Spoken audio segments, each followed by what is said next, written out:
मोठा देवीला नतमस्तक होऊन आपल्या या यात्रेचा आज शुभारंभ केलेला आहे।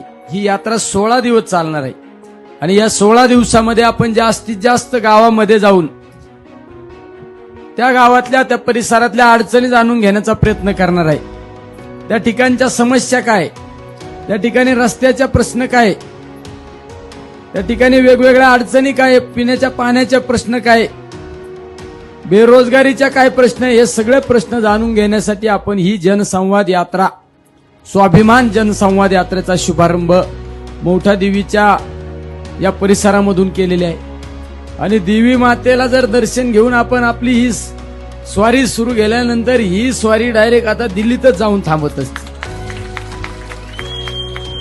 हे काय आता हे थांबत नसतं, हे जगन्नाथ का रथ आहे। या जगन्नाथाच्या रथाला कुणी आता खांदा देईन, पुढे गेल्यावर कुणी खांदा देईन, पण